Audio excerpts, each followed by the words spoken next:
नमस्कार दोस्तों, स्वागत है आपका आर के क्लासेस में। बिहार निबंध लोकोक्ति एवं मुहावरे में आज हम लोग का 12वां टॉपिक होने वाला है।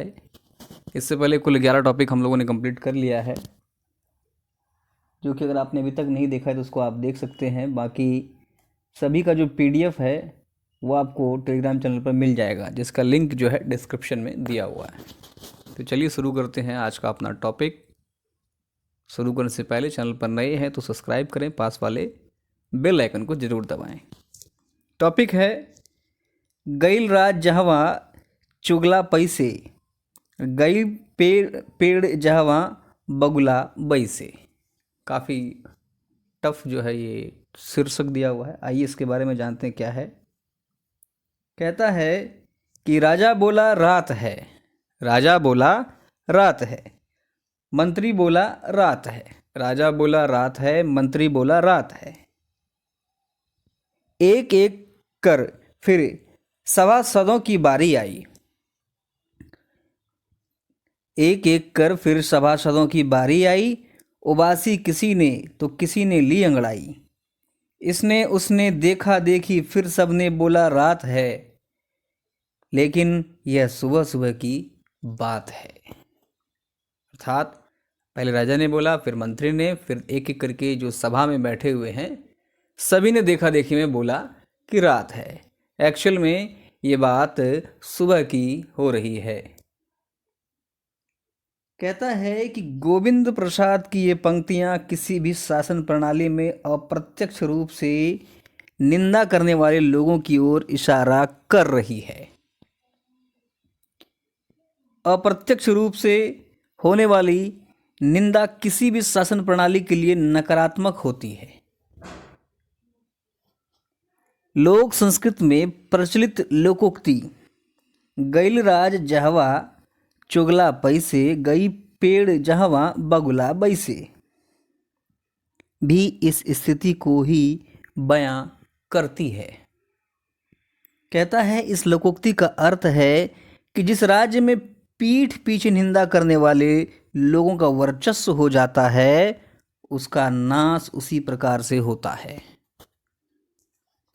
जैसे बगुले के बैठने से हरे भरे पेड़ का नाश हो जाता है, उसी प्रकार जो है राज्य का भी नाश हो जाता है। अप्रत्यक्ष रूप से निंदा का अर्थ है किसी एक व्यक्ति द्वारा किसी दूसरे व्यक्ति से किसी तीसरे व्यक्ति की पीठ पीछे ईर्ष्यावर्ष की गई बुराई। इसे ही हम लोग अप्रत्यक्ष रूप से निंदा कहते हैं। यह मानना बिल्कुल गलत होगा कि ऐसा करने वाला व्यक्ति किसी का भी हितैषी होता है। बिल्कुल नहीं होता है। वो आपके बारे में किसी तीसरे के पास बोलेगा और जिसके पास आपके बारे में बोला उसके बारे में आपके पास बोलेगा। कहता है कि ये व्यक्ति दो तरफा होते हैं और लोगों के मध्य मनमुटाव पैदा करना ही इनका मकसद भी होता है। किसी ने कहा भी है कि अप्रत्यक्ष रूप से निंदा करने वाला व्यक्ति सदैव मरी हुई विचारधाराओं को जन्म देने का कार्य करता है। ऐसा व्यक्ति जो अप्रत्यक्ष रूप से निंदा करता है, उसकी विचारधारा जो है ये मरी हुई होती है और ये अपनी विचारधारा से जिंदा विचारधारा को भी मारने का कार्य करता है।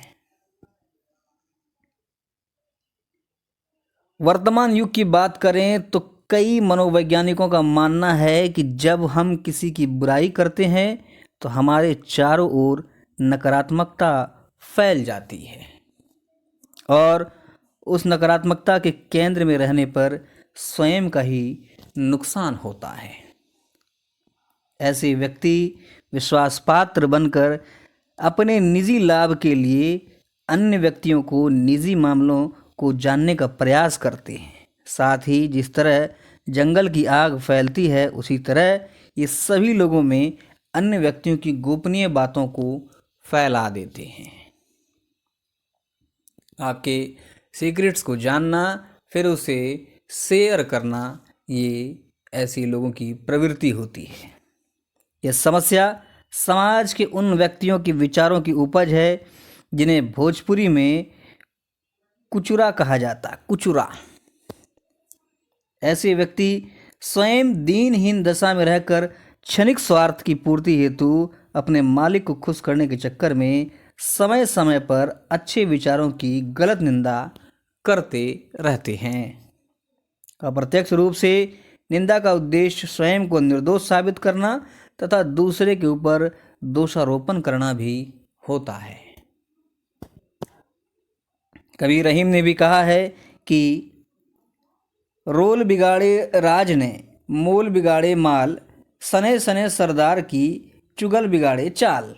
ये कवि रहीम की पंक्ति है। जिस प्रकार प्रशासनिक व्यवस्था को राजा और आर्थिक व्यवस्था को व्यापार चौपट कर देता है, उसी प्रकार अप्रत्यक्ष रूप से निंदा करने वाला व्यक्ति राजा के व्यवहार को चौपट कर देता है।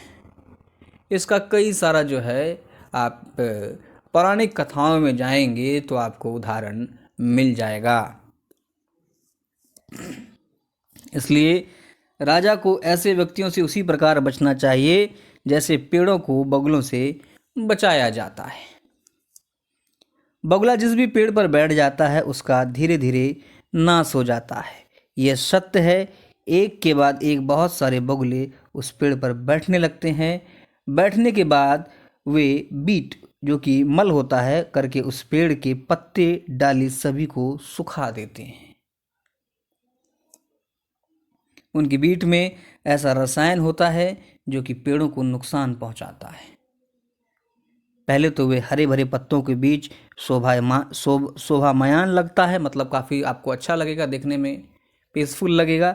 लेकिन परंतु गुण अवगुण उसी को पता होता है जो उसके संसर्ग में है। पेड़ कुछ दिन बाद ही सूखने लगता है। फिर उस पेड़ की जड़ों को लाख सींचने के बाद भी उसे नहीं बचाया जा सकता है। तो प्रारंभ में कोई चीज़ आपको बहुत ज़्यादा अच्छा लगेगा, लेकिन जब अगर आपने सही सोच समझ के फैसला नहीं लिया है और फिर बाद में आपको उसका नुकसान देखने के लिए मिलेगा, जिस प्रकार बगुला और पेड़ के बीच में यहाँ संदर्भ कह रहा है। आधुनिक परिप्रेक्ष्य में इस लोकोक्ति को कहें तो राष्ट्र रूपी विशाल वृक्ष पर कुछ नेता बगुला की भांति बैठकर इसे सुखाने की पुरजोर कोशिश करते हैं।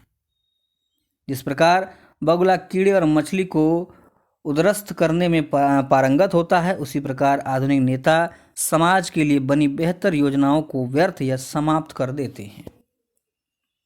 इसके बावजूद प्रारंभिक स्तर पर समाज और राष्ट्र में सभी जगह उनकी स्वीकारोक्ति होती है कि वे राष्ट्रहित में कार्य कर रहे हैं, क्योंकि समाज में कुछ एक वर्ग हैं, उन जो वो चाहते हैं उनके हिसाब से जो है कार्य किया जाता है, उनके हिसाब से बोली बोली जाती है, तो वो उनके समर्थक ही होते हैं, बन जाते हैं और समाज को मिल करके जो है चाट रहे हैं।